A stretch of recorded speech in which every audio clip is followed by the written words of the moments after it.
Okay guys, so I'm going to read you this story and I want you to have a pencil and a piece of paper ready. Make sure it's a blank piece of white paper, and you can use a pen as well if you prefer. You're welcome to use colors, and I'm going to read you the story, and in response please send me a picture of your drawings. Here I go. Start drawing. Mr. Twit. Mr. Twit was one of these very hairy-faced men. The whole of his face, except for his forehead, his eyes and his nose, was covered with thick hair. The stuff even sprouted in revolting tufts out of his nostrils and ear holes. Mr. Twit felt that his hairiness made him look terrifically wise and grand. But in truth, he was neither of these things. Mr. Twit was a twit. He was born a twit, and now, at the age of 60, he was an even bigger twit. The hair on Mr. Twit's face didn't grow smooth and matted as it does on most hairy-faced men. It grew in spikes that stuck out straight like the bristles of a nail brush. And how often did Mr. Twit wash this bristly, naily, brushy face of his? The answer is never, not even on Sundays. He hadn't washed it for years.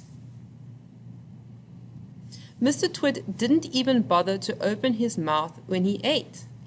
As a result, and because he never washed, there were always hundreds of bits of old breakfasts and lunches and suppers sticking to the hairs around his face.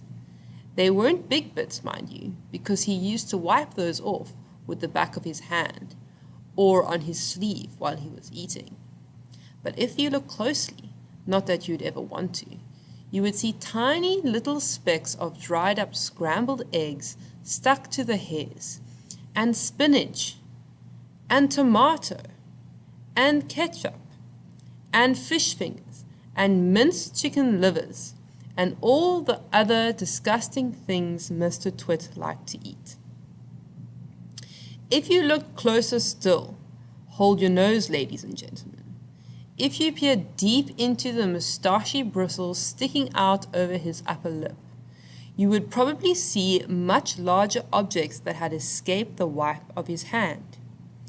Things that had been there for months and months, like a piece of maggoty green cheese, or a moldy old cornflake, or even the slimy tail of a tinned sardine. That's a type of fish.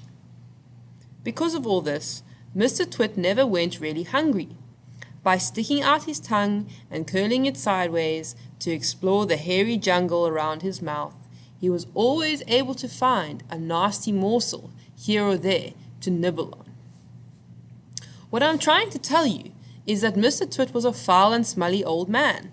He was also an extremely horrid old man, as you will find out in a moment. Okay, guys, so finish up those drawings, send them off to me. I'm excited to see what you come up with. You're welcome to, again, add color, add texture, go wild.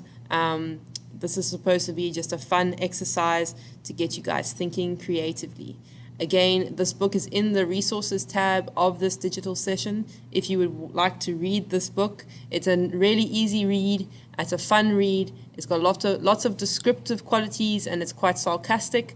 It was one of my favorite books when I was your age, so I hope you enjoy.